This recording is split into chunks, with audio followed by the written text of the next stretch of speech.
This is amazing. Yeah, I'm a fan. So I don't know the veracity of this. Desmond is in my guild, and he says Blizzard is allowing it, but they're mad about it. They can't, won't disqualify, which is what I would abuse if I get back on the MDI. I wonder why they're mad about it. This is a Like, whole new way of abusing Plagueborers. yeah, but like, I mean, I won't say, I won't call anybody out and say like, "Hey, Blizzard's mad about it," but I'd be like, my point on the podcast is probably gonna be like, if I was Blizzard, I'd think this is super cool. Like, this is super cool, but also Plagueborers were a mistake. Yeah, but like, I don't know.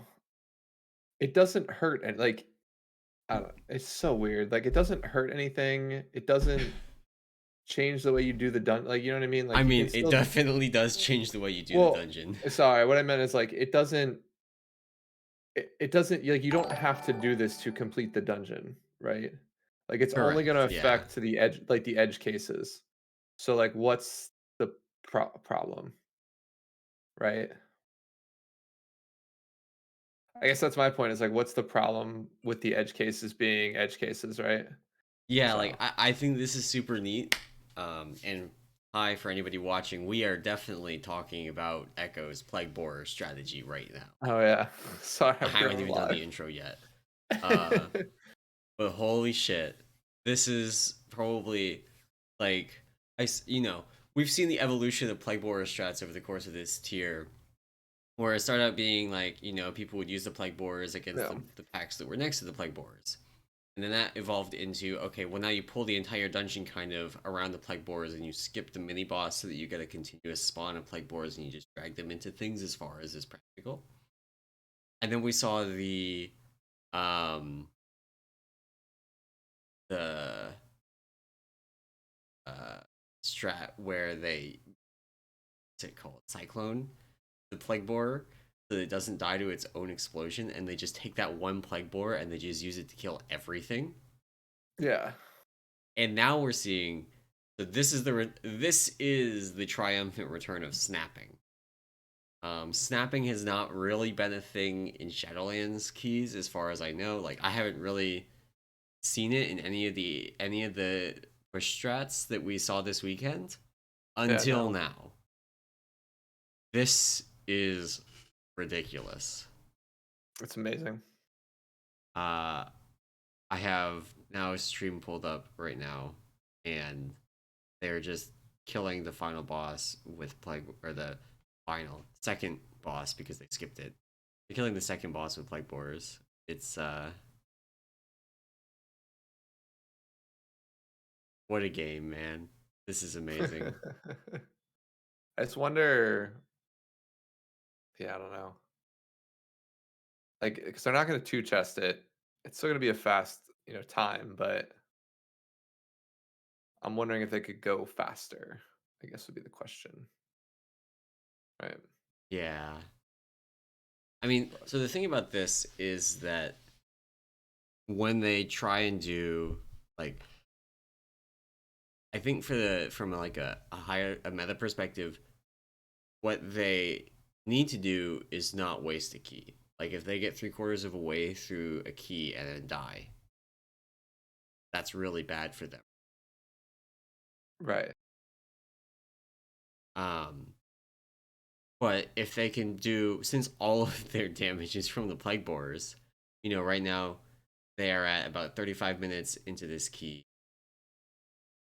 If I mean, the Plagueborers scale at the same rate as everything else, so their 28 will be a 35-minute Plaguefall too.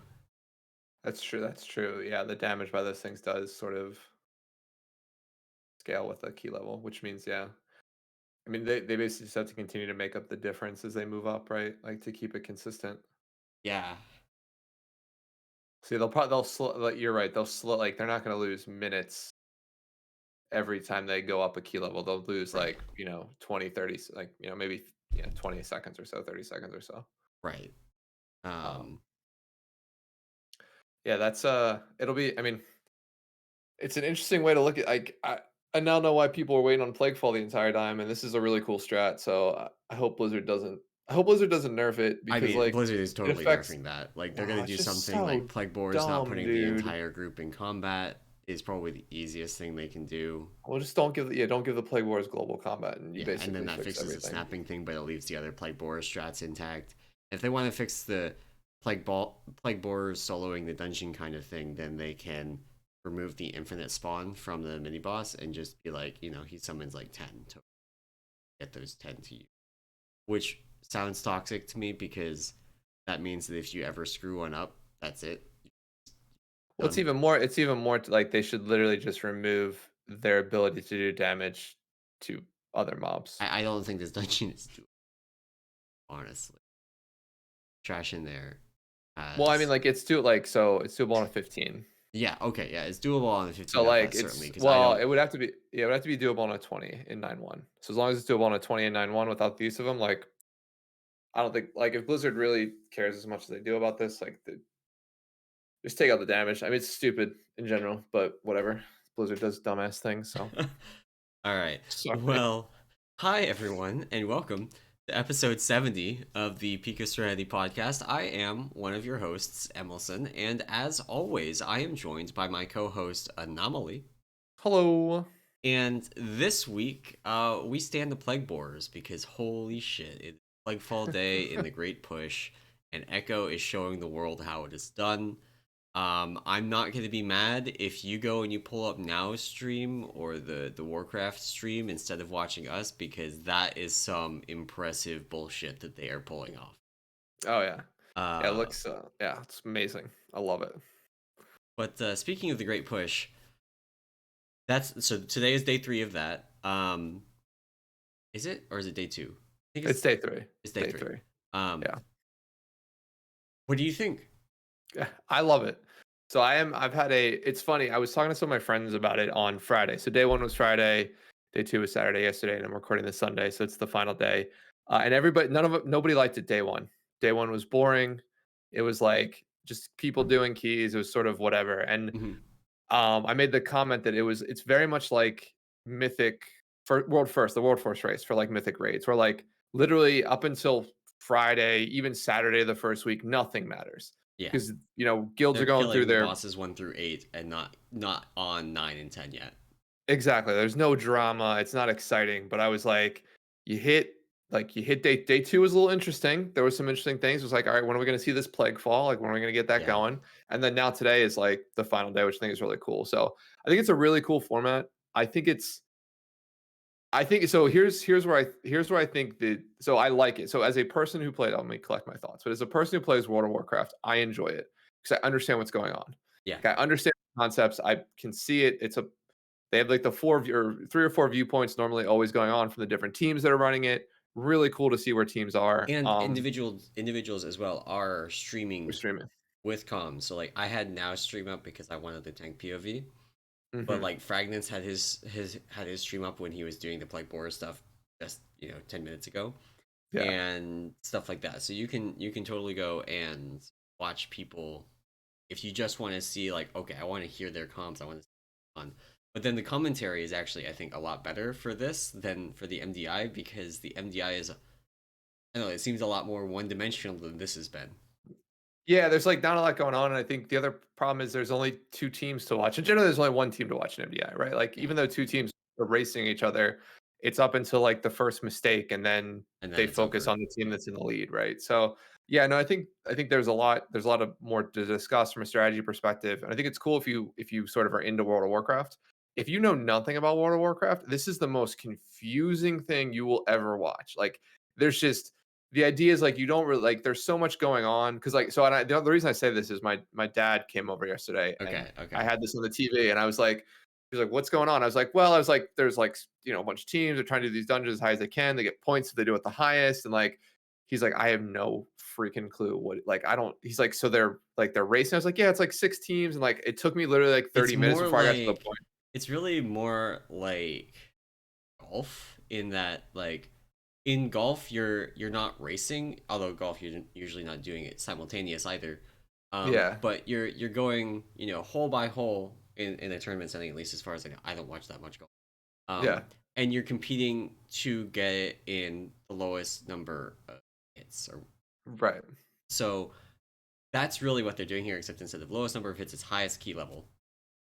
Right. No, and I think that would probably be the better way to explain it to my dad because he does golf. But I think in terms of like the spectator aspect of this, it's very difficult if you don't have even like A cursory some level, understanding of yeah, video some games. level of WoW, like of World of Warcraft, right? Or I think you actually probably need more experience with World of Warcraft than games in general to even Yeah, understand this. Like yeah. because it's just so I don't know, it's a little bit tougher to watch than like, hey, there's two teams, fastest team wins, they're going through this dungeon. But at Like, the same time, as someone that does play World of Warcraft, I have actually liked this a lot better yeah, because this is actually so despite the fact that they're doing, 25, 26 keys, yeah. this is closer to the kind of keys that I do and the kind of experiences that I have than MDI is. Oh yeah. Because Yeah, for MDI, sure. like people talk about MDI pulls, right? Like you pull 8 packs together, you kite them around onto the boss, you AoE the shit out of them, Yeah. and like nobody in like doing their weekly 15s is going to do that. But you know No. what they will do? This time a defensive on Gore Chop and die, Yeah. which happened yesterday to now while I was watching. Missed time So the demon funny. spikes for a whatever hateful strike for the Gore Chop has, and just whoomp, all of his cheats were Yeah. down. He died. They didn't have a B-res anymore. But I think to your point as well, about the MDI being like as soon as there's a mistake, you kind of know who's going to win. Like it's Yeah. the other team's game to lose at that point. This has been more interesting as well because even when there is a mistake, like in that Theater of Pain run, where now ultimately was the one that died the last time, Hmm. they had multiple deaths before that. They might have even had the team wipe. I think. I think in the theater it was close. I don't know if it was a full team wipe, but yeah, they lost the majority of the folks. Yeah, Yeah. and the key was still live. They were still going, right? Yeah. So the way the scoring works is it's actually based on the key level that you complete. The timer in it actually doesn't matter as long as you complete it in time. Right. Except so the way the tiebreakers work is if two teams are tied for number of points, the team with the higher key level on any dungeon wins. When's that first If one? they Yeah. have the same key level on or the same highest key level, then they go by the fastest time. So Right. it's like this tertiary tie-breaking thing that time matters. And that means that, there's not a like, oh, well, one team has thrown this dungeon. I guess I can stop watching and wait for the next one kind of thing. Yeah. Yeah, and there's also been some interesting like strategy around like they were talking about and some of the teams did this was like some teams two chested their 24s, but then didn't go directly to the 26. They did the 25 in the interim because they didn't know if they could, I guess, complete the 26 on time regardless. Right. And So it's better to get like the points secured and yeah. then sort of then go and try the harder keys. So And they do have a time limit on this, right? They can't just like be doing this 24/7 for 3 days. yeah, it's like Um 5 hours each day, which is so cool, there was which is another actually nice thing. some interesting stuff around the end of day yesterday where the way the time limit works is there's a time limit on when you can start a key. But they won't like kick you out of the dungeon if you're partway into a key. So when there was like 15 minutes left on the timer for when they could start a key, we saw a Hmm. bunch of teams that were like um trying to get into their or I guess teams that I think Echo was working on Sanguine Depths and Hmm. they just like reset that dungeon like 5 times trying to do this very difficult first pull perfectly to set them up for the rest of the dungeon. And Yeah. because they knew like they weren't going to be able to wait 15 minutes and get partway through the dungeon and then lose it there, like they had to make the call at the Yeah, like start of the dungeon. immediately. And then they did end Yeah. up getting that Sanguine Depths after resetting it like 5 times. Yeah. Yeah, so no, it's been a really cool format, it's been really interesting. I think I think as a format, I think it's really cool. I think the idea that you can't really replicate this on live very easily, Yeah. is also another really interesting thing because, like, at that point, there's no, like you can't like, you can kinda practice for, like, this in terms of, like, maybe some pulls, but I think until you see it with, like, the damage you need and, like, the damage, like, that you're gonna intake, right, too, I think it's much more difficult to, like Damage intake is ridiculous. Yeah, to, like, basically practice this on live and then go into the MDI or go into whatever the competition is, the great push, right, and replicate it there. So, I think that's really cool too. It sort of lessens the outside time commitment that some of these teams may have. I do Um think as well it's very interesting. So again, I was watching Now's perspective, and they were going into Sanguine Depths, and they were trying to do like a 26, and they ended up doing a 25, I believe. Mhm. Um, but he was trying the 26 on his Demon Hunter, and then they went into the 25 on his Bear because he got pissed off at dying through meta to something deep in the dungeon, and uh, his whole like everything he was saying throughout the whole 25 run was, "Holy shit, Bear is dumb." And at the end, he was like, "We should have done the 26 on my Bear." Yeah. Bear is really good right now. Oh, yeah. Yeah, I can imagine. Yeah, I mean, most of the teams are running with, bear tanks right now, Yeah. so, There's even a um, team called Does the Bear Stream? that's true, yeah. Yeah, it's like Yoda and those guys. No, it's I know, but I mean, I think in general the format's really cool. I think it's been awesome to watch. And much more like you're right, it's much more like live keys. And I think it's sort of the same feeling I get from watching the world first race in that like I feel like I don't know if I could do a 26 to 27, but Right. like I feel like if I could replicate what they do in terms of strats, like I could pull like a 20 or a 21, something like that, right? Like I think there's an Yeah. idea of like you watch them do this and like you've done these dungeons and you're like, yeah, no, these guys are ridiculous, right? Which is similar Right. to like the feeling I get watching the Which world is first very race from a cool. raid Yeah. perspective. Yeah. Same thing I get like watching people play like other games like Dota or Counter Mhm. Strike, like other competitive games where like I've played that same map or that same hero, and like I don't do that. Like Yeah. I know like why they're doing it. I understand the concept behind it, but it's like I can't do that. So I think this is super cool. So Yeah. I think actually that's a great analogy to like League, because when I watch Pro League or whatever, yeah. or Dota, you know, I'm not on their level, not even close, but I can run the same comps, and I can look at the Right. things that they do and go, "Holy shit, that was like I don't know, a great Leona ult that like just sniped them." You know, Right. that's something I could work on. That's something I could do. Maybe I can't do everything that they do, but I could do that thing. Right, yeah, like work on like either individual parts of it or take what they're doing and pull it into like what you do, which I think is what makes this cool. Because like from an MDI perspective, like I'm never in a position where I'm like, yeah, I really want to do this key in 12 minutes. Yeah, Like that's my like, goal. It's like I don't and I'm never even in a position where like I could feasibly set that up. Let's be yeah, honest. yeah. But you know, a lot of some of the strats they're doing are like very specific to high keys. Some of the strats they're doing are things that are just like, here's how you pull the dungeon and get it under time. And the strat is applicable on a 15 as much as on the 25. Yeah. Maybe with slightly more invis pots. Yeah, it's true. That's true.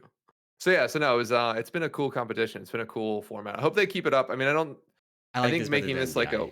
a what? I like I this better prefer it, than yeah. MDI. Yeah, I mean, I hope it doesn't become like the whole Blizzard way of doing something where it's like, all right, now we're gonna have like weekly competitions or like Mm, monthly ones. Like I think like once a quarter or like once or twice a patch cycle makes well not their patch cycle's a little longer, maybe a little bit more than once or twice. But the idea yeah, is like make this like a one-off like special event every 2.5 months, right? right. And pull people back in. Because I think if they turn into like here's season one of the Great Push and season two of the Great like Yeah. it's too much. Like I actually I think don't know. this could be better than doing the weekly MDI thing, because this feels like something they could say, okay, every 2 or 4 weeks or whatever, we're gonna have a weekend, or even just a Saturday. And, we're Mhm. gonna do the Plaguefall Saturday, and then we're gonna do the Halls of Atonement Saturday, and then we're gonna do the Necrotic Wake Saturday. And like that's, I think, more compelling, at least to me, based on what I've seen Mhm. from the Great Push, than the MDI one is. Because again, like the MDI one, I eventually realized that I just don't care. Like nothing that they're doing is in any way relevant to the keys that I'm Yeah. doing. But Well, then, like, the MDI got to the point where, like, literally there was 2 teams, right? Like, yeah, or, I mean like, maybe that's true 3, too. but, like, in terms of, like, just skill and way, and, like, here you get to see some new people, and I mean, to be fair, Echo's at the top again, right? Like, those Yeah. guys are just ridiculous, But so, Skyline giving them a run for their money. I don't know, Skylines look real good, I mean, even Ambition to a point has looked good, so I think in this case, there's like a lot more people that enjoy this aspect of it because I think it's less of a time investment at the end of the day, which is like the big thing with MDI. So So one thing they could do with this as well is they could do a start of season and end of season great push, or like start of season, mid that's season, end true. push. Because I mean, kind of as an analogy, Magic has tournaments periodically. They actually have quite a few tournaments. And one of the Hmm. things that they had done previously that I liked was they had one when a new set released, and I had one, several months later after the set released, but a couple months maybe before the next set. Yeah, yeah, And so you got to see, what's the original decks and strategies that people play, and how do those evolve over a couple months. And sometimes there's no change. Sometimes people solve the format in a like week. immediately. Yeah, And then sometimes it looks totally different because someone found something, you know, that is completely insane that just breaks the meta. yeah, yeah. No, that's actually sorry, I don't want to go on another tangent, because that Yeah, brings up something interesting. But yeah, no, that's no, it's. I mean, I think they could do a lot with this. I think it's been a lot of fun. I wonder what Blizzard does when they see things like the Plaguefall, Plagueborers, and things like that. That's the stuff that they've got to be paying attention. it just yeah, I know, and it bothers me that like they're gonna nerf it or they're gonna change it because I think it's an interesting way to use what they put in the game, like the interesting use of game mechanics, which was always a Yeah, meme, right? But like I think it's actually something that has always to me made WoW a like fun to watch or fun to sort of get into, and like people find these like little things that like aren't they don't affect everybody. They like affect a very small subset of the population, and right. like it's like you don't need to. I'm not Like even gonna I say exploit actually, it. so the Plagueborers, speaking of that are actually in Plaguefall, that when you're not trying to do the cheese stuff, it's actually kind of nice because you can use them to very efficiently clear out some very nasty trash in between the Yeah, first boss and the second boss, and I like that. It actually makes that area of the dungeon, which otherwise, like without using the Plagueborers early on in the expansion, was miserable. That trash sucks. yeah, But when you can just like Plagueborer and it just it up or does three-quarters of the work for you, it's a lot more palatable, and I actually kind of like that dungeon, except for the last boss. yeah, yeah. No, I think that's the thing that always gets me whenever we see stuff like this is Blizzard Oh, gets okay. angry. Hang on, Lincoln. Are you serious? Someone is playing Brewmaster in the Great Push. Hang on, I got to pull this up. Is it? Are they? I don't think so. There's no way. I cannot imagine a situation where someone plays Brewmaster Yeah, over over Bear. Bear. Like, why would you ever do that? I don't see any on screen right now. Okay, I don't see any either. I think like, oh, Where's Andy. Andy? Okay, Andy Brew. I can imagine playing Brewmaster. Uh, it's in the name. Kind of makes sense. Interesting. Yeah. So no, I mean, We but will it's been. I be think it's been a we will be fun. monitoring the situation. Yeah. It's been a fun tournament to watch, fun tournament to get into. I wonder again, like the whole WoW. I think the idea of WoW esports being interesting to people outside of WoW is just not it's like a misnomer, right? Like, I Yeah, don't think they can I make don't. something interesting to people who don't at least have a cursory understanding of the game, right? I think it's a little too niche in that regard. But Yeah, I don't know that it needs to either. neither do Like, I. I think this format's cool. I think there's yeah, enough people that watch it, so I think. So again, referring to Magic, they had a great like thriving professional scene and competitive scene with lots of tournaments and lots of prize support. More so mhm. even than WoW's prize support, which is kind of anemic in comparison to games. And they kind of killed it by trying to pursue making it like accessible Big to mainstream. everyone. Yeah. Oh, there is a brewmaster. There is a brewmaster. Andy Brew is on his brewmaster playing for Sheesh. Oh my god. Awesome. I Awesome. But yeah, am no, not I going to think have this up during the podcast, but I am going to check it later. And someone poke me if they do disgusting things with Angry Dave. awesome.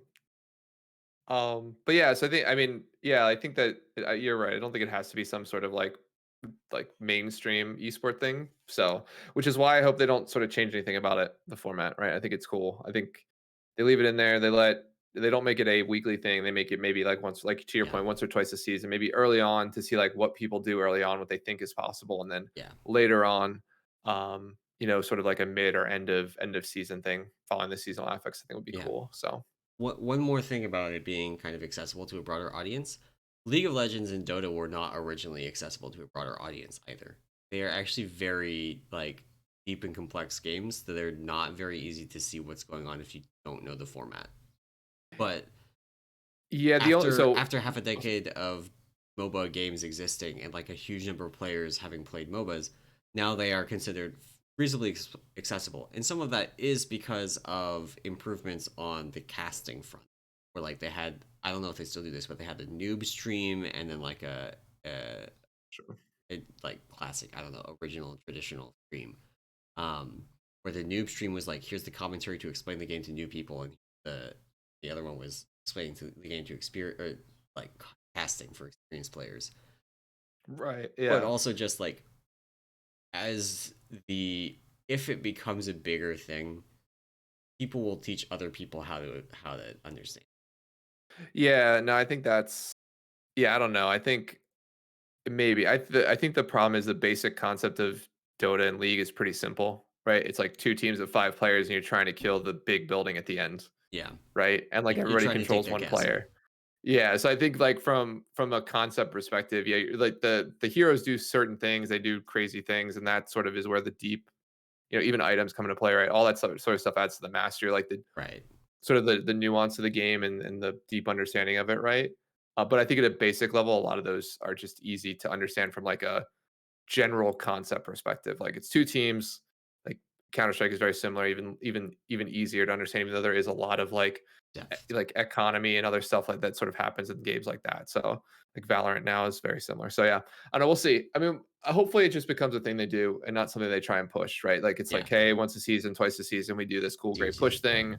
Be awesome. Hopefully it's just not a weekly thing because I think that kills it. So but in any event, moving on, because I think we've been here a little bit longer than we wanted to. Speaking of killing things, not really, but BlizzCon, the Blizzard released an update this week. BlizzCon is, of course, not going to be in person again this year. I think that's So a smart they're, move. yeah, I mean, so from what I know about, personally in my job setting up events, so I used to do a yearly event for my team, um, at Black Hat, actually. It was fun. Oh, In nice. Las Vegas. It takes a very long time to plan things. Like we would start literally 8 months before getting everything ready, doing all the logistics, and I had a team of maybe, 20, 30 people that I was planning this for. So it's small. That's Yeah. not a tens of thousands of people. I don't know how big BlizzCon is, but let's say tens of thousands of people. So basically, they would have probably already been well into planning at this point for this year coming up. But I think with the uncertainty of venues and events and things like that, I think it's better that they spend the time to basically plan it as an online event moving forward. So yeah, BlizzCon this year going to be online again, Yeah. which is I think to your point, good thing. It's a good Yeah. thing. And even setting aside like people are worried about variants and things like that, but honest like BlizzCon is an international event, always has been, Yeah. and large parts of the world do not have the levels of vaccine access that the United States has. Um, Yep. so it Yeah. makes sense. Yeah. So no BlizzCon, at least in person. They did say they're going to do something online again, which we'll Yep. see.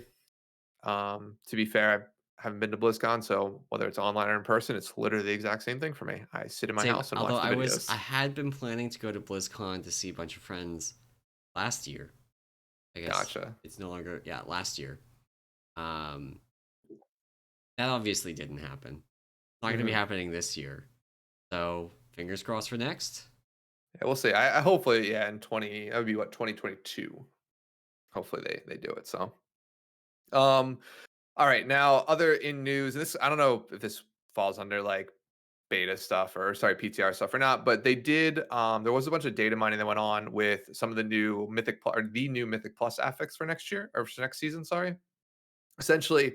So they data mined a bunch of stuff around. This is going to be a affix related to Anima powers, and something with Anima powers and how it works. But they did data mine basically 2 Anima powers that are very similar or named similar to current affixes, right?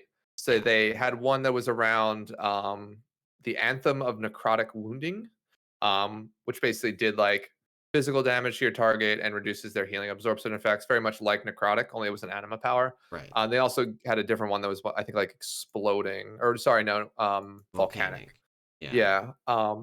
So there's no real understanding of like how you're gonna get these anima powers, but it seems like you probably get an anima power similar to the weekly affix that is there. I imagine Is it's sort going of to what they're doing. be kind of like what they did for the Terra group, where there's going to be mobs around, maybe new mobs, hopefully just existing mobs with anima powers on them, kind of like in Torghast, where random Right. mobs can have anima powers on them that drop an anima power and everybody gets to pick one.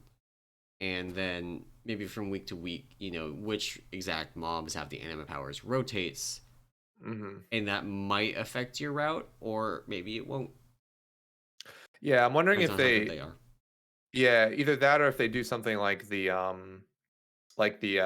with the awakening affix, the last one in BFA, Yeah. where it's like specific mobs have the powers on them, but they're sort of tucked out of the way in dungeons, so you have to sort of go out and kill them to get the power, and then it's usable. Because I think if it's on random mobs in the dungeon, the anima powers would almost have to have like a timer on them. I mean, they only last a certain amount of time. Because then once you kill 2 of them and pick both powers for that week, like I there's mean, that's assuming there's only going to be 2 powers, and then there's also things that's like true. there can be ranks of powers, and so you might by getting like let's say the volcanic one. What if you went through and you got 4 copies of that, right? That's true. That's true. So maybe it's a little bit more like actual like yeah, Torghast is designed. Yeah, we'll see. But I think it'll be I mean it'll be interesting. It'll be new. I don't know if I particularly enjoy it, but Yeah, my main concern is just around the variance. Like if it's yeah. I think because I'm assuming these things are going to be powerful or nobody's going to care about them, right? Right, And yeah. because they're powerful, that means that if the power delta between the worst option and the best option is really high, it's going to be feel really bad if you just like don't get good powers in your run. Kind of like it does in Torghast, except instead of it being Torghast, it's a Mythic Plus run, and you bricked your 15 because you got shit powers weak. Right, yeah. Um, Yeah. but on the other hand, if it's like a pool of 4 powers, and then you get to pick 3 of them on every one, and there's four total things throughout the dungeon, kind of like there is with Prideful, then you know the odds of you getting totally screwed out of like if even if there's only one good power, with 5 people Right. getting to pick 3 out of 4 times, you're gonna be okay. Yeah. Yeah, so we'll see how the actual acquisition of it works. I think you're right. How it's acquired is going to be potentially the like the sticking point or like the point about if this is good or not. So but I think it'll be interesting.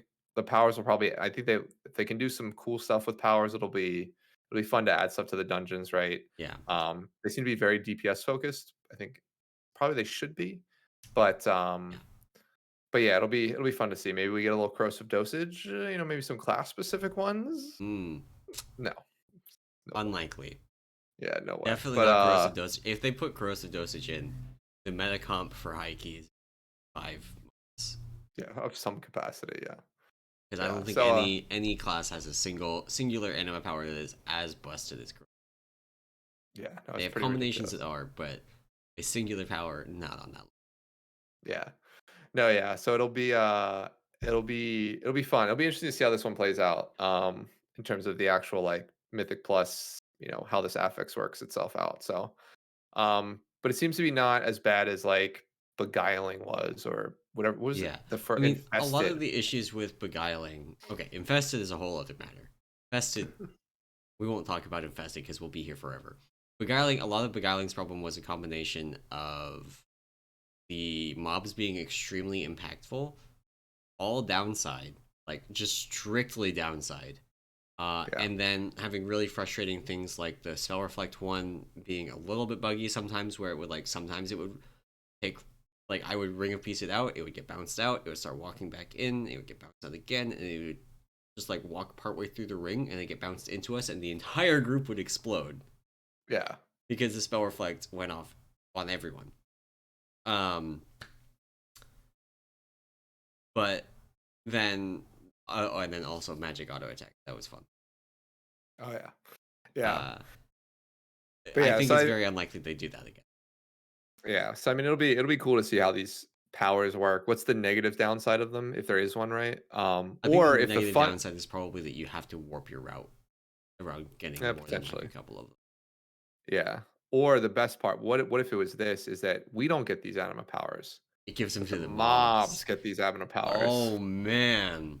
On top of, actually, it wouldn't make sense because they're exactly like the affixes, but maybe like 1 week certain mobs just have necrotic as their like you've got like bolstering and inspiring, and then in the middle of it is like the bosses get necrotic for whatever reason. So yeah, it's just be dumb. But yeah, so potentially new affixes. It'll be cool to see what this one plays out as, but um hopefully, I mean, I would imagine hopefully it's just I would hope the way they do it, and this is sort of how I would hope, like if I would look at it, is that the animal powers are like short duration buffs, and Yeah. you have to kill certain mobs to gain the power, right? The power doesn't change. Like you always know you're going to get, if it's necrotic in whatever week, you're always going to get the necrotic power and the volcanic power, right? The power sort of aligns to whatever week it is, but you have to kill certain mobs to get those buffs, and those buffs are sort of short lived. Um, and I think that would be cool in I terms think of like, so. My issue with short-lived buffs is kind of the same issue that we've run into with Prideful, right? Where if you waste your Prideful buff, sometimes your key is just dead. Sometimes you're going to do Hikar and you have your Prideful and your Lust and you press both of them and then you wipe. And like yeah, in theory, you can go and do other things and come back when Lust is back, but that Pride is extremely hard to get back on that boss. right. Yeah, and I think, I mean, to that point, like, um, I think that's just the nature of the game, right? Like, if you wipe, like, you should be punished for wiping, right? Yeah, I don't know. It just it Like, that's feels the really idea. bad Is to like, lose like to basically lose 10 minutes into the key. yeah, well, yeah. I mean, you could always recover that, though. I mean, I you mean, push hard enough. you've done Tyrannical Hikar. I mean, I have. Like, you'll be You know okay. how bad that is. Try to do that uh, without pride. Like you're basically at that point. Um, like I know it's possible to do without pride. People do it on high keys without pride, but for pugs or just like random guildies in whatever comp is the 4 people that needed a key on Monday at midnight. You yeah. know. No, Um. so I get that. I think my point is that like I'm fine if you lose a beneficial buff because you wipe. I am fine with that being the outcome personally. And the reason I say that is like they put these buffs in there for you to go and get and then utilize. And if you screw it up, you shouldn't get a get out of jail free card, right? You shouldn't be able to say like, "Hey, I get to start again with the same Yeah. thing I mean, because I a made a better mistake." example might be the weapons from Necrotic Wave, right? Where those are like hugely impactful, build your strat around them kind of things. Yeah. In the same way as Pride. But if you died, you lost them. And that sucked. Right, but then here's the thing, Emerson, don't die Okay. and then you get to use them. Sometimes people just don't get a kick. Like, okay, world first kind of teams are going to be getting the kicks. Of But course. even if it's not world first, like the idea is like you Like, have like a set of things I you need mean, to I'm sure do. you had this experience too where, like, you were 25 minutes into your necrotic wake, someone doesn't kick a necrotic bolt and it kills you, Yeah. and then it kills 3 of your party members before they can get a battle res off, Yeah. and then just all of your weapons are gone and you can't kill a Marth now. Eh, the key's bricked for, well, potentially bricked, I think Like, at that yeah, point. But yeah. there are I mean it's tyrannical it's keys where like you just can't kill a Marth without the weapons. You're using like a spear, a hammer, and you're doing like 20 or 30% of the boss's HP with those, mhm. and you're putting pride into it too. Like pride lost multiple weapons just to kill the Marth. Yeah, I mean, I guess my point, and it's regardless of the situation, is that like if you set up to do something and then you fail to do it, Yeah. you shouldn't get a chance to I guess reset my, it. my issue is with how punishing it is on 50, basically. Um, That's fair. Pride on Hikar feels mandatory on a 15 on Tyrannical. with a pug. Um, if Hakar were easier to the point where we felt like we could just do it with Lust and just come back when Lust is back up, Hmm. then sure, that's fine. That's not how Hakar feels. So I know there's things like on Hakar, there's this thing where you can like if you break the shield right away, he doesn't actually do the whole shield. So Yeah. you get a lot more boss DPS like that, and so with coordinated groups, you can like shattering, just like put your CDs into the start of the shield, and that's not something my like half pug half guild group is doing. And this is That's something fair. where like I think you're correct at the point where you're setting up all this stuff like at the great push level, even at the plus 20 level, like sure, but at the weekly key do it for your box level, I think having it be basically breaking your key if you die is just not great game. Yeah. Yeah, and I mean, I think that's more of a yeah, that's a tuning issue. I can see that. I just Which don't. to that point, I guess my point is I would be okay if anima powers go away if you die, for example, as long as it Yeah. doesn't feel like you have to have them in order to do the key on a 15. Like if you have to have them to do the key on a 20, like okay, sure. But for my weekly vault, I don't have to do the key on a 20. I have to do it on a 15. That is literally like 70%.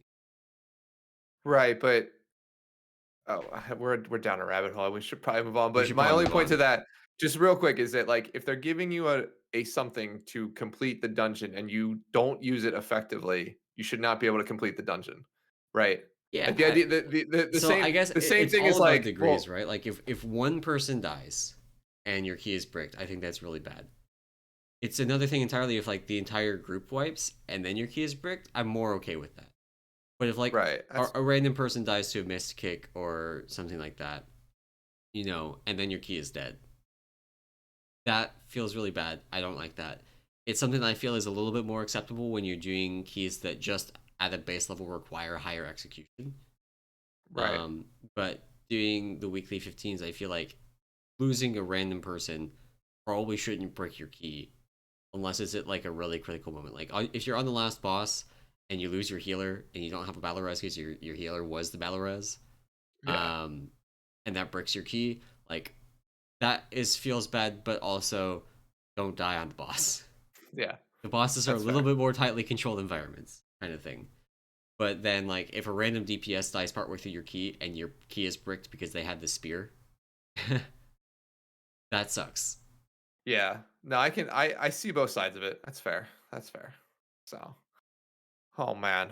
All right, well, I think that was it for this week. I so the main topic, I don't know if I don't really know if we talked about this. But I wanted to cover a couple of things just on this week's raid testing. There wasn't much on the PTR, so we'll cover a little bit of the PTR stuff, a little bit on raid testing, and then I did want to get into at least maybe briefly how you feel about Burning Crusade because Burning Crusade does Okay. launch this week. So I wanted Yes. to talk I'm a little excited. bit just about our thoughts and feelings, stuff like that. So maybe we can get And through these we first do have topics a very lore quick. corner today that we do want to get to and a few questions. So we've got a packed episode. So let's get right Yeah. into the raid testing stuff. Yeah, yeah. So, well, so I guess PTR stuff first, changes wise. No real changes. There was a couple of PvP adjustments. And then But some and tooltip changes for monk well, yeah, it abilities was and legendaries, but they're not wording. functional changes. Yeah, it's great that Babs just real quick. Babs had to make a announcement in the Windwalker channel because apparently 100% more often is confusing when it originally says is doubled. Yeah, It's the I don't same. know why It's they this. worded it this way. Okay, the original wording was so much better. Yeah, I Please, don't Blizzard, understand. Sigma, Eon, Lore, whoever I have to talk to, please just change it back. The new wording is bad. It's the same thing. It's the same thing. It is the same 100% thing, but more of one of them something is is clearer than the doubling it. other. That's One of them true. is That's clearer true. than the other, and That's fair. this is a thing we run into all the time, where Yeah. like your damage is increased by 10%. Okay, what is it? What exactly does that mean? Like, or So I guess an easier one is your haste is increased by 10%. What does that mean? you have 10% more haste. So if you have like Right. 50% haste, Does you have that mean 10%. that? So is it additive? Is it No, it's multiplicative? Is oh it well, okay. God like damn. it's not clear? If it True. says adds 10% haste, then suddenly it's more clear. That's fair. Yeah. Yeah. And so The this more is yeah, not exactly the same thing, but kind of the same thing. that's fair. Also, just people are bad with numbers. People are bad with Yeah. numbers. I know it's an RPG, but people are bad with numbers. And anytime you can get the number out of there and still have it be clear and exact, you should do it. Yeah, exactly. Exactly. So yeah, so that's sort of the PTR updates. Nothing real interesting from there. But raid testing, we actually the only fight I wanted to talk about. We did there was a bunch. I think there was what 4 or 5 bosses that were tested this week. Yeah. A lot on Mythic. But the big one was Sylvanas. Heroic was testable, which Before we hit Sylvanas, I just want to yeah. say one thing about Ainsmith. Actually, Okay. that fight is really interesting. That fight needs better telegraphs. That's It fair. needs to be easier to figure out how things work. It needs to be easier to tell where things are gonna hit. That's all I want to say about it. Like, I had someone say to me it's a Final Fantasy fight, and they're exactly correct. It is a Final Fantasy fight, but it's got bad telegraphs, unlike Final Fantasy. Oh gosh, yeah, that's true. So, give it better telegraphs, and it's a great fight. But That's okay, funny. Sylvanas. Yeah, Sylvanas. So yeah, so Sylvanas was testable for the first time, and it looked interesting. So I was That's a watching word for it. I was watching from Jack's point of view for the most of it. I watched sort of most of the testing from his point of view. And as a healer fight, I'm not exactly excited about this, particularly because the majority of phase two seems really boring, right? Like it's very Jaina-esque in terms Yeah, of its phase two, where there's like a traversal thing when then you try to get to the boss again. yeah. I think it's slightly different as there's like some mobs you got to kill as you move over there. Like you still interact a little bit with her, but it seems like they almost took Jaina's like swirly ice things and just made them black and called them swirly wraith things, and then you have Sylvanas. So I mean it's yeah, the phase one seems, people were saying it's very melee unfriendly. I don't think it really is. I think It it's just a actually movement isn't. thing. It actually Yeah. isn't. People were getting confused. If you look at it, so this is again a case of Blizzard having bad telegraphs. Make your telegraphs better, and the fights are better. They're not Yeah. like sometimes it's easier, but it's not easier in a way that matters. It's not easier in a way that's going to matter for Limit, right? Because Limit's gonna Yeah. have a weak aura that clearly telegraphs it. I wrote a weak aura in the middle of testing to tell people when Sylvanas no actually was not moving, even though she was teleporting all over the platform. Right. Yeah. Like, make your telegraphs better, and people won't need as many weak auras. Yeah. Yeah, so yeah, definitely not melee unfriendly. She ports around a lot though, like crazy. Um, there's a lot of like in and out movement. There's some spear stuff. Seems kind of okay. Phase two, I don't think is going to be fun. Like you run around a bunch of platforms, kill mobs at certain points, and then like platforms sort of raise and move. So Yeah, very similar to Jaina, like I mentioned, it's sort of a traversal thing, and then you get to phase three. Phase three looks interesting where it's like you're fighting her on individual platforms and there's like other fights going on in the room, which from a lore perspective, I like, but like eh, if you're fighting the boss, like others, you don't notice other stuff happening around you. Like you don't care that like the jailer is trying to attack with the eternal, was it the eternal one? What's the main yeah, guy? the ancient one, the eternal one. The ancient, yeah, something like that. Like, you don't care about that. You don't care about there's a fight on the main platform between, like, Anduin and, Jaina and Thrall and Bolvar, whatever's happening down there. So, I mean, I don't know, but At it the has same time, platforms, I do and you can think jump it between them. is cool to actually have that in there instead of it happen just off screen, That's true. which is the That's true. alternative. Um, Yeah. so Yeah, so hopefully there's some interaction there. I didn't see, I mean, I watched a they only got to phase 3 at least, Jack and Imperative, I think is his imperative, guild. yeah. Only for a little bit, about, like, probably 15 minutes at Yeah, the they end. got there kind of in a very interesting way because combat drops and you Yeah. can release and run to phase Yeah. three after you complete phase two. It's very weird. I don't think Yeah. that's intended. I think her HP was way overtuned on testing, which normally they do try and have it higher so that people Right. don't just like come in and guess through all the mechanics. Um, but we were spending like 5 minutes in. I mean, not Yeah. literally 5 minutes, but we would have a 5 minute wipe, and at the end of it, it would be like 4.5 minutes in, boss is at 82%, and she pushes to phase two at 80. Yeah. And we had a scuffed group this week because of the time of the testing. Like It was noon early, right? Pacific time was very awkward.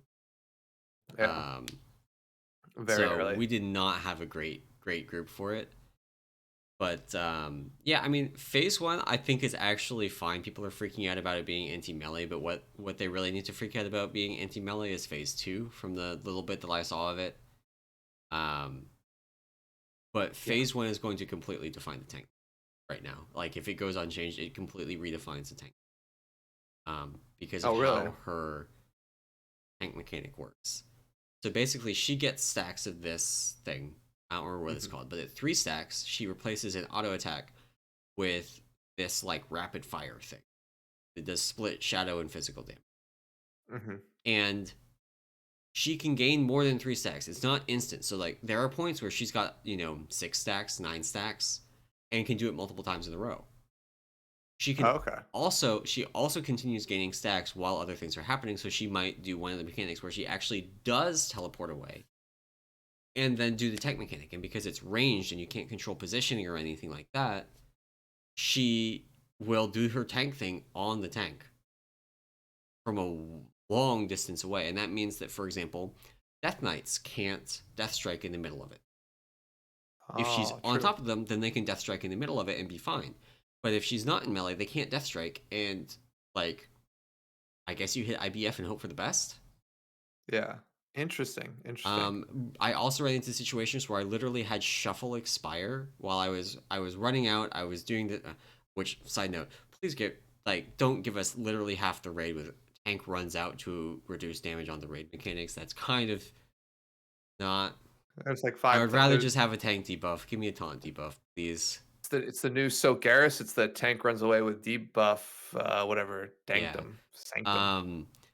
So, and I had shuffle expire, and then, um, she had two of the things queued up, and the first one hit my co-tank, and like they needed me to taunt, so I taunted. I didn't have shuffle up. I hit Celestial Brew and hope for the best, and like that barely cut it on heroic, and that is not gonna cut it on mythic. Yeah. Yeah. Um, That's that's rough. Yeah, I mean, it'll be interesting to see what they do run for that, because 'cause you're right, yeah, if she jumps away as she's doing that, so yeah. so Hina is saying phase one is anti melee to the nth degree. I don't understand why. I don't understand why. Because she actually is stationary for 90% of phase one. She only teleports like once every 30 seconds, if that. She's actually staying in the same spot for the majority of the fight. Yeah. Like I don't understand why she does the like visual teleporting, and if you're watching a stream, it can be very difficult to tell when she's actually staying and once. And that is again, fix the telegraphs. This is actually one of my big frustrations with WoW for a long time. Like there's so many weak auras that we have that literally just fix Blizzard's telegraphs. And if they just gave us better telegraphs baseline, we wouldn't need the weak auras. Yeah. Yeah. But like I put a weak aura together that just puts on your screen. Sylvanas stands still while she's actually doing the teleporting thing, but staying in the same spot. Like I don't think it's that bad. She does teleport around periodically, but like you can flying serpent kick to every single one that she teleports. Like when she teleports away, you can just FSK over to it. Like fine. Gotcha. So I don't think phase one is that bad. Phase two, more problematic, but I didn't get to phase two. Again, scuffed comp. Um, and from what I saw of it, though, this does seem more likely that that's going to be a problem. Yeah. Yeah. Yeah, it'll be interesting to see how the rest of that fight goes. Because yeah, phase 2 seemed very generic, even from a healing perspective, looking at it, like, phase 1 was interesting, some priority healing you wanna do, some of the chains targets, right? But the tank debuff doing a large AoE damage, right, is always fun from, like, a CD perspective, but phase 2 looked honestly boring, dude. Like, it looked like the anti-Jaina phase 2, where it's just, like, there's very little healing.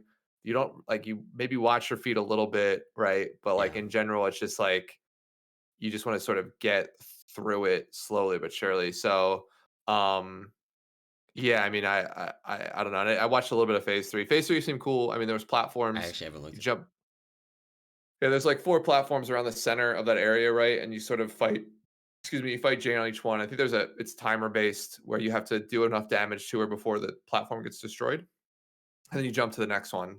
And like, I think the idea is you like jump around, do enough damage, get her low enough, and then you fight her maybe in the center platform. Little shaky because you go to the center platform earlier, and no one just kills you. Um, so I think you like kind of jump around and sort of chase her and do enough damage. So, um, yeah, it it should be fun. I mean, platforms at the end. I got some like just from a visual perspective, some like Shen vibes, but Okay. I know that there's no like power poles. It's not going to be a Lei Shen like fight, but it should be maybe interesting. Could be on Mythic.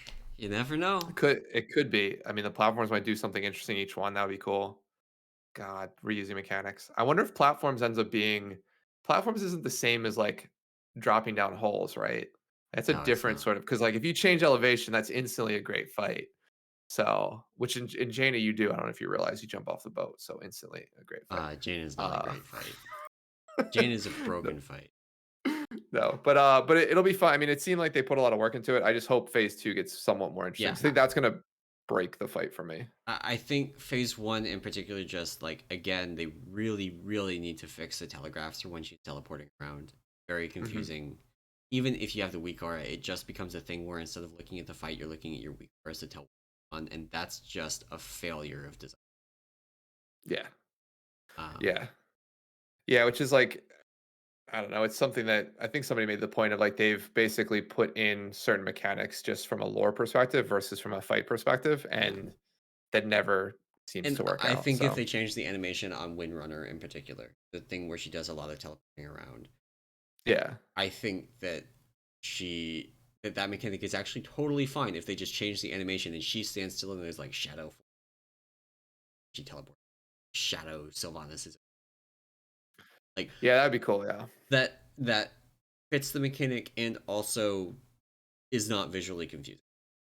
Yeah. That makes sense. That makes sense. So, um, but yeah, I mean that's a Sylvanas fight. A bunch of other, I guess, like mythic testing went on too. Not a whole lot to report, honestly. Like I did all the bosses. Painsmith is a confusing boss. Again, better telegraphs. There's a little Mhm. bit of wonkiness with spikes where if you're not standing in kind of the exact center of one of the squares, not literally the exact center, but it's relatively tight. If you're touching the edge of it, basically, it'll give you spikes as if you're standing in two different squares, which means you die. Because what normally happens is so spikes come from the chains targets, Mhm. but they don't appear underneath the chains targets. So Okay. they don't get hit by them. But if they're standing too close to the edge of the square, then it treats it as if they are in both squares, and then they do get hit by it. Oh, okay. Interesting. And that's extremely bad. So once we figured that out, things got much cleaner. But by that point, we had like 4 pug players in the group that weren't in voice and like kind of were screwing up the mechanics. So we Yeah. we saw the intermission like once or twice, I think. But oh, they also fixed the thing where you could jump off the edge and have the spikes just not happen. Oh. They if you do that, they appear on the entire platform. Oh, okay. Yeah, Okay. don't Fair do that. enough. However, Prop Paladin, Spell Warding, and Bubble will prevent it. Um, Oh, nice. Possibly AMS didn't have a Blood DK copied over ready. Gotcha. Cool. Awesome. Awesome. Well, I mean, it sounds like the a lot of the fights in general people seem to enjoy them. However, I think with any raid, like sort of make or break it by the end fight. So Yeah, we'll see if the they. end fight is what you spend usually the most time on. Castle Nathri was an exception with Stone Legion Generals being actually most raid groups most time intensive boss. Yeah, yeah. So we'll see. I really hope they clean up that phase two stuff. So. So cool. So then now on to sort of our big topic and an hour in to the to the episode. So I want to talk a little bit about basically Burning Crusade. I know there's no monks in Burning Crusade, but to be fair, I'm really excited about it. So Comes out 6 o'clock on Tuesday. yeah, yeah, it'll be fun. So yeah, so Burning Crusade Classic launches on Tuesday this week, and I am super excited actually. Weirdly excited for it because I just really want to play the game. Like I don't it wouldn't be my favorite expansion, I think, if we look at it across WoW, but in terms of like I think I've talked about this a little bit, in terms of like the game, Burning Crusade was where I was like, this is the type, this is the game I want to play basically Yeah, forever, right? Like this yeah. is sort of my comfort pick. It's my I've comfort been zone. I've been leveling a blood elf rogue, Hmm. and having a great time. Like I so highly recommend. This is Emmalson's official recommendation for how to have a great time leveling in the Burning Crusade. Don't install any add-ons. Install a bag add-on. No Okay. questy, no Azeroth autopilot, no like quest helper add-on at all. Read the fucking quests. They're not that long. They're very clear, and in the random, like, it's very infrequent that I have to actually go and look up on Wowhead where something is, Yeah. and just go do things. It's good. Yeah. It's good. It was fun. It was super, yeah, because I mean, I boosted a shaman with two of my friends, and um, it's funny the way that I don't know if I talked about this, but it's funny the way that you get almost lazy playing retail, Yeah. versus playing like classic or any of the older games. Because like my one friend, he gets it. We played a ton back in the day. We love the game, and I have a friend who is fairly recent. I mean, he played with us in classic, but he uh he really only plays retail, and he's like, why can I not run through 12 mobs and kill Yeah, them you're all? gonna fucking die if you Or do like that. the other thing was like, he was like, why am I running out of mana? He was playing a warlock. I was like, did you get life tap? Are you draining the mobs? He's like, but I can't just cast Shadow Bolt. I'm like, it's not that type of game anymore. So I mean, it was cool. And for me, I think the other part of it is BC, I think, fixed a lot of the issues that I had with classic looking back, which like I think they made the leveling curve less, right? I think it's still difficult. I think you still have to put time in to hit max level, but Right. I think that it's smoothed a little, right? There's not So like for those that a aren't familiar with it, in patch 2.4, which is the last patch of the Burning Crusade, basically, they reduced the XP requirement across the board, basically for levels 1 through 60, by mhm, 30%. And then so 60 to 70, I don't remember if they nerfed those or not, but it's 10 extra levels. It is not 30% of the leveling process right there. yeah. So it actually did get slightly faster to hit level 70. And I actually think that the leveling rate that they ended on in Burning Crusade is extremely good, where like you Yeah. spend a good chunk of time at each level, but it's not so long that you feel like you're never going to hit the next level. Yeah. Yeah, no, I think they did that part of it well. And then I think just in general, BC did a lot of things that I liked, right? Like I liked I'm gonna be weird about this, but I liked attunements, right? Like I like the idea that you had to unlock heroic modes of dungeons. Um and sort of those sort of like time commitments, right? Because it's funny, like a lot of people, I see some arguments about this where it's like they basically artificially elongated endgame, right? Because you had to Yeah. put in a bunch of time, maybe in dungeons or doing things that don't matter to you, right? To get to the heroic stuff, which does matter to you, and then spend time in heroics to then eventually get to like the raids from like an attunement perspective. But I think to me, it's like that sort of like step progression But is also, cool. only one person needs the key to get into a heroic dungeon. Right?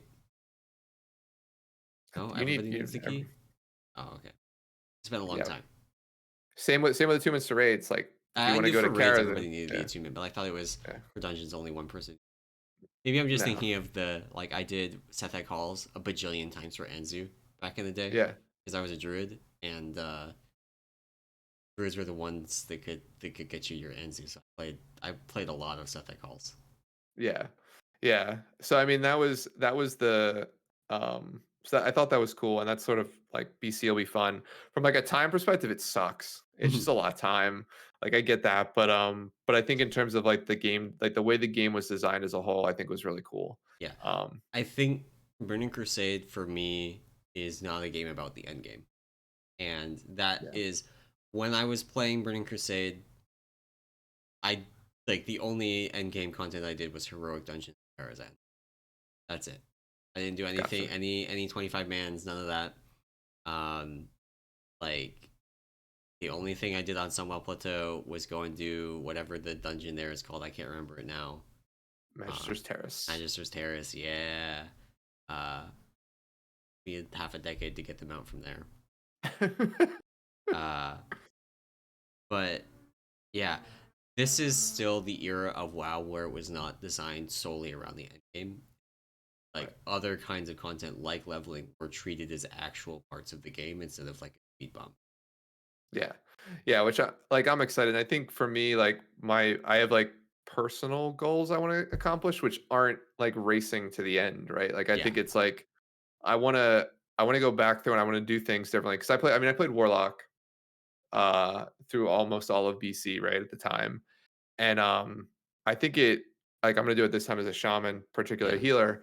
And I think it'll be fun. I think it'll be interesting to see like how to heal these dungeons, what's the difference is, it'll be fun to look at gear, like to basically look at gear and be like, damn, do I want this piece? Do I want this piece? Like not know it, right? Because it's been so Here long. is okay. So this is one thing. So I've been watching some of the Kevin Jordan videos, which you showed me. Yeah. So former WoW designer, worked on Classic, worked on Burning Crusade, um, and one of the critiques he leveled at retail WoW is the focus on eye level to the exclusion of other things, which I had already been kind of on the like eye level sucks train because the stated intent of the developers of having like you should always use the higher eye level thing just like removes so much of the gearing like part There's of no the there's game. no there's no space for like interesting things. Like the idea, and this is like Ian, like I agree, sorry, I cut you off. Oh, I didn't you mean go ahead, go ahead. to.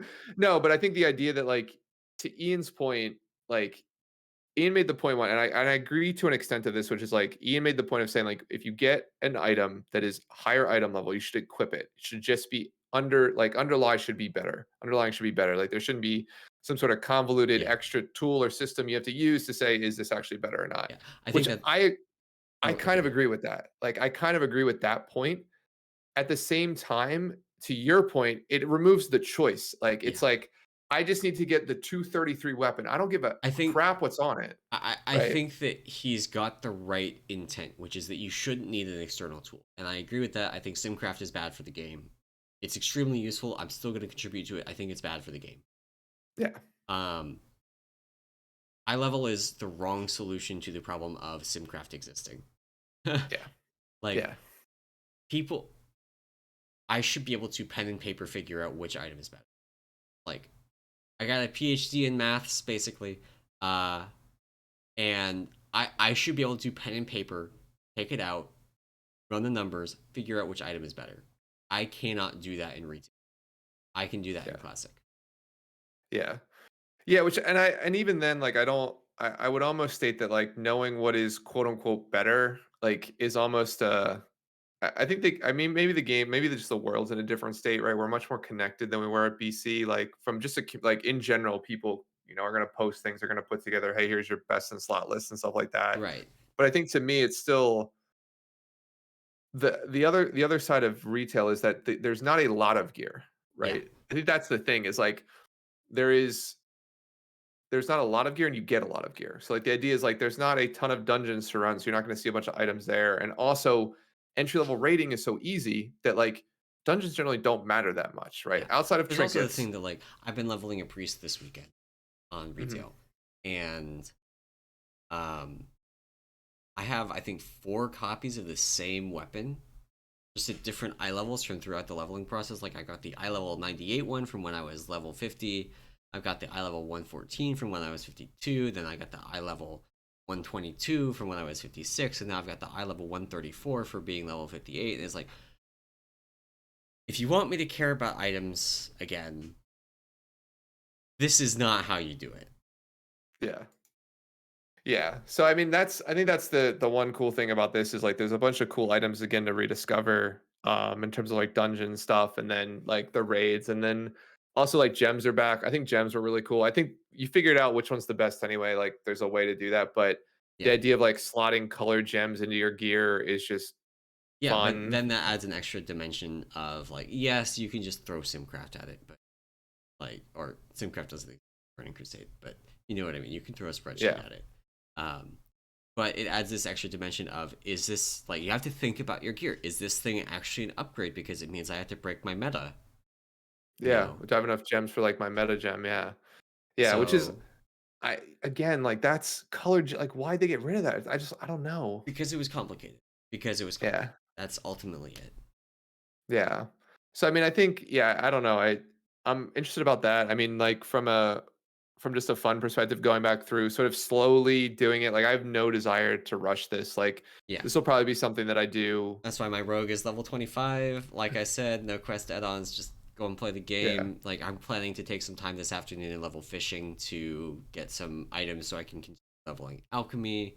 Like I am in no rush at level yeah, 70. I will eventually get there. I will do some dungeons. I will do Karazhan. I will probably never touch a raid. Never touch a 25 yeah. man.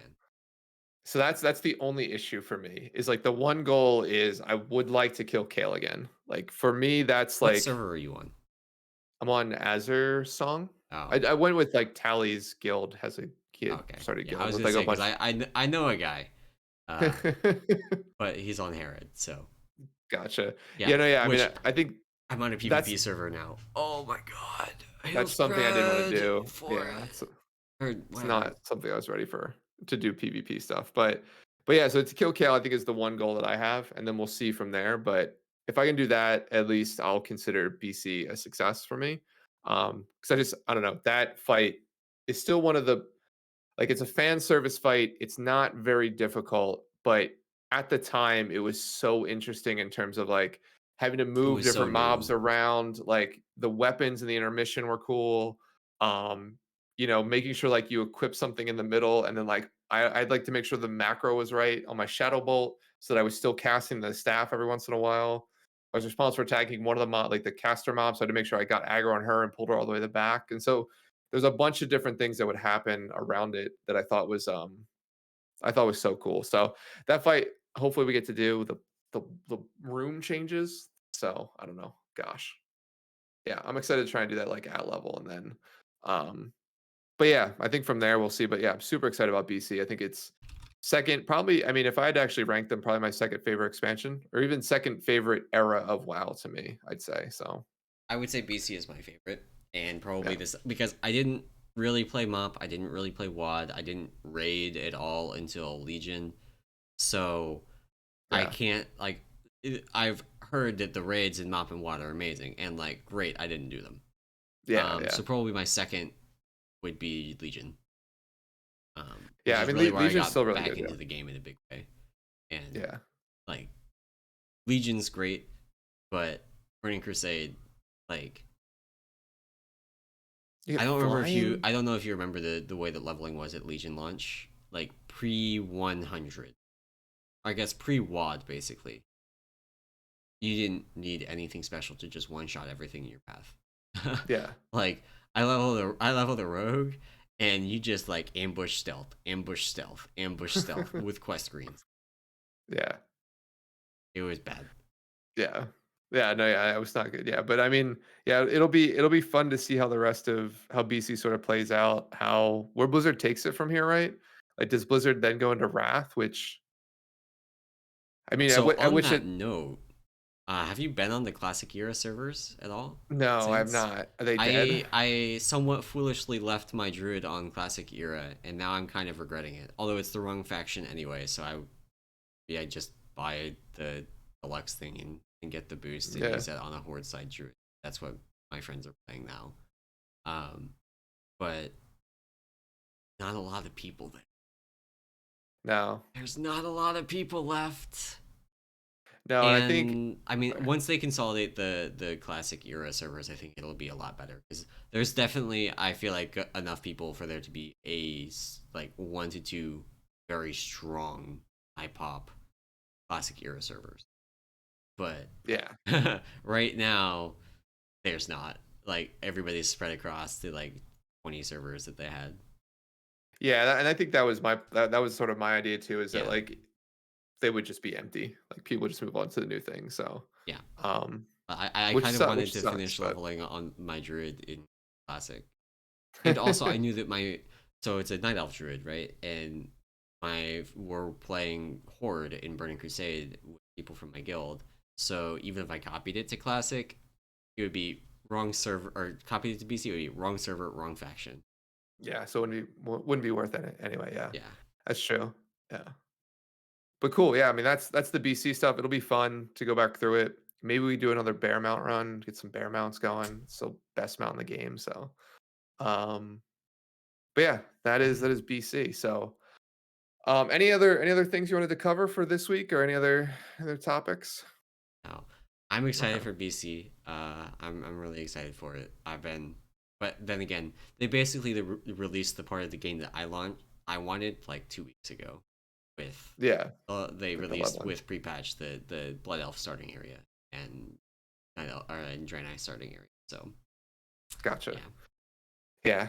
No, nice, nice, nice. Awesome. Alrighty. Well then, we're at kind of a little bit of a time crunch, so we're probably gonna skip the lore corner this week. I think next week we'll talk a little bit more. yeah, we spent too much time on Great MDI Push. or Great Yeah, Push. Sorry, yeah.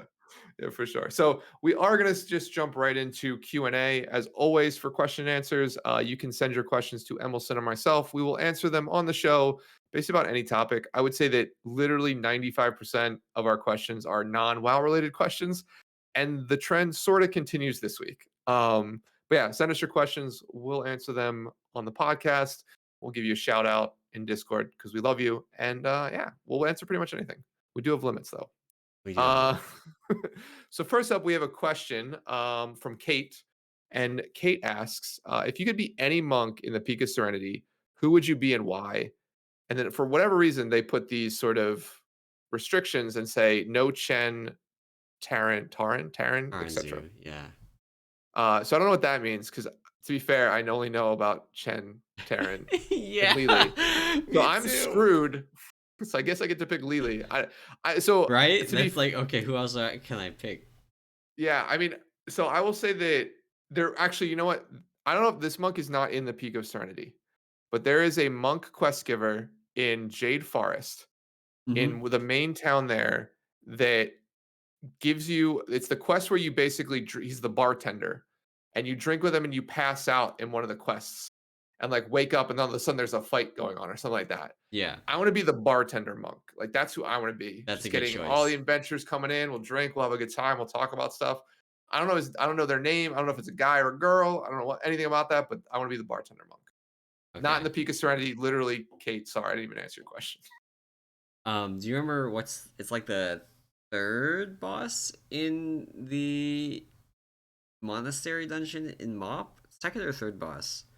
Okay. You're fighting a panda monk, Oh yeah, yeah. Yeah. and I don't even remember all the mechanics, but you know the one I'm talking about. You're like fighting him one on one in Like in this the little arena. dojo, and he like Yeah, in the splits. dojo. Yep. Hmm. Yeah, Yep. that one. I guess that guy. Oh, That okay. guy's that guy's neat. He's I'll got be that guy. like he can make like teleport or like phantasma things of himself that still have Yeah. the same Also, abilities. officially stronger than any player monk because if you try and 1v1 him, he will win at level. Oh, interesting. That's true. Okay, that's fair. That's a good choice too. I like that. I like that. Well, Kate, thank you for. I don't think we answered your question, but thank you for it. As you can see, Emils and I really strong on our monk lore. So know all of the monk names. The third boss or second boss in is it monastery? Not It's or temple. what's I don't remember whatever. what it's Yeah, called. I know Yeah, what you're. I know what you're. yeah, you Anyway, know what I'm talking about. awesome. Okay, well, thank you very much for the question. Next up, we have a two. I'm gonna combine these questions. So Okay, we've okay. got one question from Peo, and then we have a follow on from Gammy Gang, um, in Peak. All right. So Peo's question is best spear question mark. Uh, which okay, it's fair, best spear. And then Gammy Gang follows it up with what's the best gin flavor? Um, So so Gemi Gang, for reference, is Puro from Brew Lounge. Okay, Puro. Got it. Okay. Puro. Name changes, whatever. So first of all, I'm gonna take the second half of this. What's the best gin flavor? I didn't realize gin had flavors. Okay, okay. So I can go with we have Bombay Sapphire in my liquor cabinet, but my wife drinks. So that's the best flavor. I don't drink gin, so that's the best I flavor of don't gin really for have me. any experience with gin either, so I can't answer that question. I've actually never had gin. I will Okay, say it's something not that very I good. tried very recently that I've been a huge fan of: apple brandy. Very good. Oh, okay, okay. Very good. Very good. Interesting, interesting. All right. Well, okay, Puro, as you can see, we're huge alcoholics here. I don't realize there was flavors, but we're gonna go with Bombay Sapphire. I think as a group. We'll make that a group answer. Okay, okay. Um, and then Peo with the best beer. Um, so I mean, I don't drink that much beer anymore, I will tell you. Yeah, I don't either, Um, but I so still have and a I point. get okay, well, why don't you go first? So what's your opinion is the Okay, best beer? so these are all going to be local craft brews. Okay, Uh, there's one, and I'm blanking on the name. It's a Christmas seasonal beer that is produced by a local brewery here, West Six Brewing. It is okay. amazing. You can only get it around Christmas time.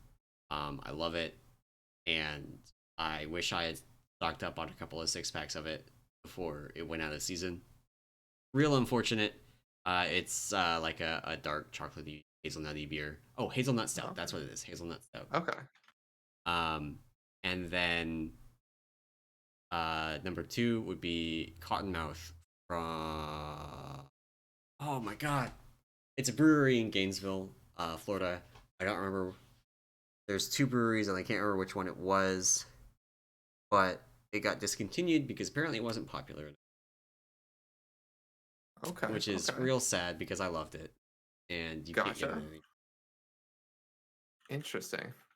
Alright, so I am okay. So local. So I'll go with maybe one that's a little bit so I'm a huge fan of German beers in general when I did Okay, drink beer. okay, So I like wheat beers. yeah, So Weihenstephaner, which okay, is a yep, brewery in outside of Munich. I think they're considered the oldest brewery in the world. They sort of have tried to take that moniker. They make a Hefeweizen, yep, which is a wheat-based beer. It's very, very good. So that's sort of my favorite beer. At least something that maybe you can get locally. yeah. Um, I've or also sort of sorry. So for one that is also one that you can actually get in more parts of the world than literally Lexington, Kentucky, or literally nowhere because they don't make it anymore. yeah. Um, I have actually never had a Hofbrau beer that I didn't like. Okay. There's a Hofbrau house in Cincinnati, Ohio, that is a fun time if you ever are in the area and want to check that out. But you can Oh, very get cool. Hofbrau stuff, all over the place, and their Oktoberfest beer is very good. Yes. In general, Oktoberfest beers are normally really good. Um, and I think particularly if you're actually in Munich during that time because it's Yeah, I literally like want to they try go. and make the highest constant like the highest ABV value or alcohol, what is it? By volume value in Alcohol those by beers. So volume. Yeah, they're normally like 7-8%. They taste delicious. In any event, yeah, Weihenstephaner is probably my favorite beer. But Hefeweizens in general are something I drink. yeah, Um and yeah, just it's my thing. When I used to drink beer, now it just makes me sleepy and tired and I feel gross. So yeah. I don't know, I'm I stopped old. drinking beer as much. Not really intentionally, but I don't know. I kind of moved on to kind of doing mixed drinks, that kind of Yeah. thing. And I don't really do any serious mixed drinks. Like one of the things I actually like about the apple brandy is you don't need to mix it. Like Oh, it's just nice. good on its own. Um, but it's also, I don't know. Whenever I drink beer, I feel like, I don't know, it's like so many calories. Like when I drink it with a meal, I feel like super over. Yeah, I no, don't I get that agree. feeling when I have, brandy or like rum and coke or do like a mojito kind of thing. So Which like that's why my mixed drink repertoire is very narrow and it's basically lime based, rum based mixed drinks. So that is awesome.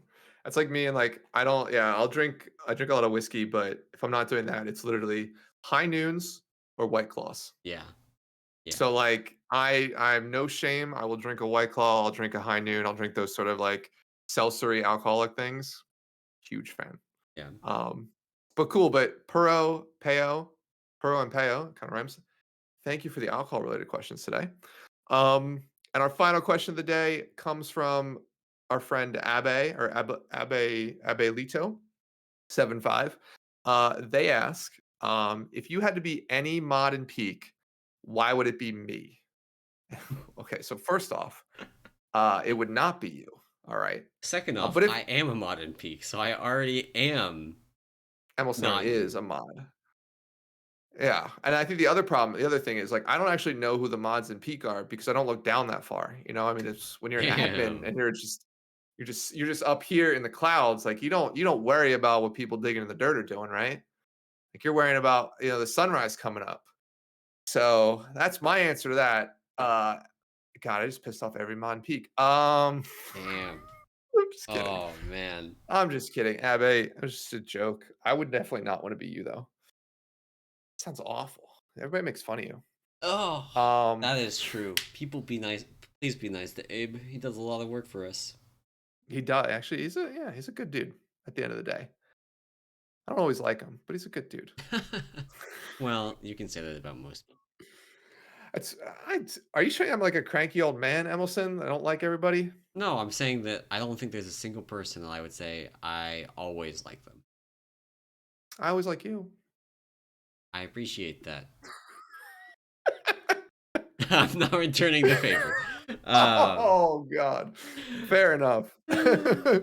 I think that's it for we don't have any more questions. I think this is the last podcast episode ever. After that, Oh man. no, I'm kidding. That's okay. Thank you all for listening to this, the 70th episode of the Pika Serenity podcast. Um, if you enjoyed it, please feel free to share it. Come and hang out in Peak. Say hi. I always appreciate when I get an at or a DM, saying, "Hey, I listened to the podcast. I really enjoyed it," and include a question because we do answer those here on the podcast on air. And of course, if you did enjoy it and you want to support the work that we do on the podcast and on the Peak of Serenity as far as working sims and working guides and all of that fun stuff, you can do that over on our Patreon at patreon.com/Peak of Serenity. But that is going to be it for our show this week. I am going to go and watch more of The Great Push. And we will be back next week, same time, same place. And we will see you then. Of course. Bye. Bye.